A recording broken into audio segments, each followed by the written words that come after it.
OP Jindal global university Sonipat में केंद्रीय ऊर्जा, आवास एवं शहरी विकास मंत्री मनोहर लाल और कुरुक्षेत्र से सांसद एवं विश्वविद्यालय के संस्थापक नवीन जिंदल मुख्य अतिथि के रूप में शामिल हुए। इस अवसर पर विश्वविद्यालय परिसर में स्थापित विश्व स्तरीय खेल अकादमी का उद्घाटन किया गया, जो आधुनिक खेल सुविधाओं से सुसज्जित है और देश भर के खिलाड़ियों को अंतर्राष्ट्रीय स्तर की ट्रेनिंग प्रदान करेगी।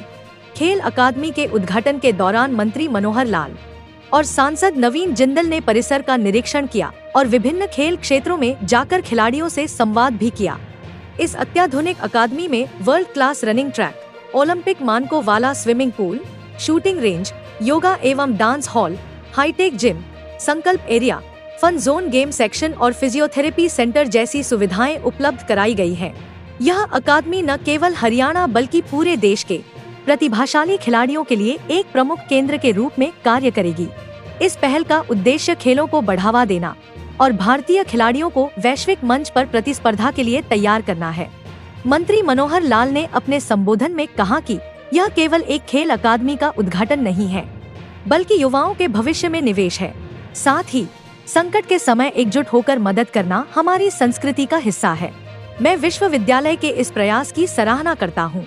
इस अवसर पर विश्वविद्यालय के कुलपति, शिक्षकगण, छात्र, खिलाड़ी, प्रशासनिक अधिकारी एवं स्थानीय गणमान्य व्यक्ति उपस्थित रहे। हरियाणा में वैसे तो खेल कह लो या हरियाणा कह लो, एक ही बात है।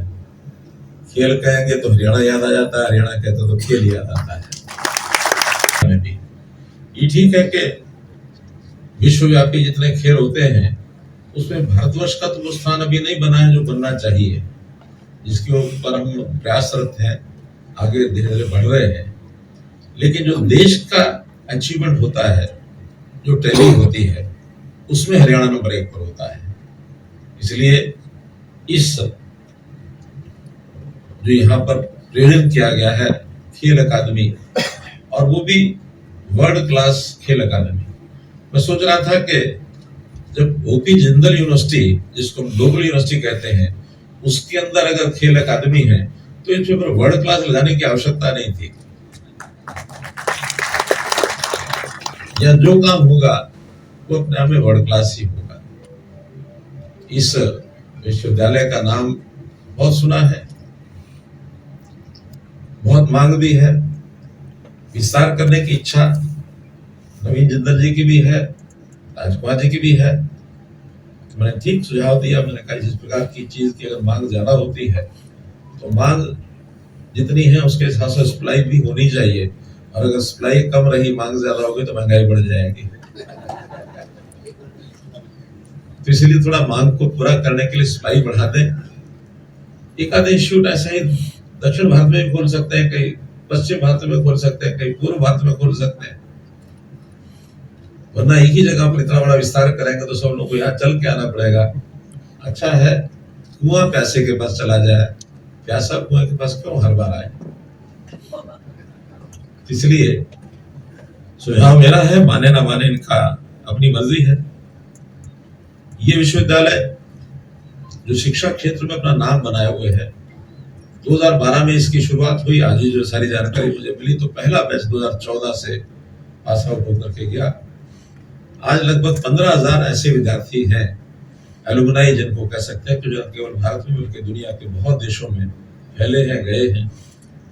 एक सुझाव और मैंने कहा अगर विस्तार करना है अपने नाम का भी, स्वर्गीय ओपी जिंदल जी के नाम को और भी थोड़ा सा लोग ज्यादा जाने लगेंगे, तो जो 15,000 लोग गए हैं वर्ष में, उनका सबका एक डाटा बैंक बनाओ, वर्ष में एक बार बुला करके उत्सव करो, एलुमनाई फेस्टिवल। तो क्या होगा कि जो है 3 साल 4 साल पढ़ के जाता है, वापस यहाँ आएगा, मित्रों से मिलेगा, यहाँ की आज नई व्यवस्थाएं वो दुनिया को जाकर बताएगा, शिक्षा में भारतवर्ष का योगदान क्या है, और अब तो स्पोर्ट्स का योगदान है वो भी जाकर के बताने के लिए अवसर मिलेगा। और जहां की बाहर कोई चीज अच्छी है तो वो यहाँ लाएगा। हमारे जो हमेशा हम यानी एक विचार करते हैं, हमारी जो नीति रही है कि अच्छी चीज अपनी बाहर दो, लेकिन बाहर की कोई अच्छी चीज है वो भी ले लो, लेकिन हर चीज बाहर से लेनी है ये जरूरी नहीं है, बाहर बहुत कुछ है, अच्छा भी है और उल्टा सीधा भी है। तो हर उल्टी सीधी चीज बाहर से ला करके यहाँ खड़ी की जाए वो भी आवश्यक नहीं है। उसको भी बहुत फिल्टर करके यहाँ लाना पड़ेगा कि हम ऐसा ना हो कि बाहर की चीज को सीखते हुए अपनी चीज को भूल जाए। हमारी अपनी एक देश की एक संस्कृति है, देश का अपना एक विधान है, देश का अपना एक इतिहास है, उसको बना करके रखते हुए हम ज्ञान कहीं से भी लाएं, अर्जन करें, उसमें कोई आपत्ति नहीं है। इस ओर आगे बढ़ना चाहिए। हरियाणा, जैसे मैंने बताया, मेडल लाने का एक खान है। और ये खान क्यों बनी है?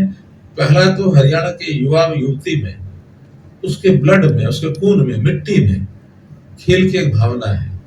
लथपथ हो जाएगा तो शरीर को लाभ होगा, उसके स्वास्थ्य को लाभ होगा, शरीर उसका हृष्ट पुष्ट बलशाली बनेगा।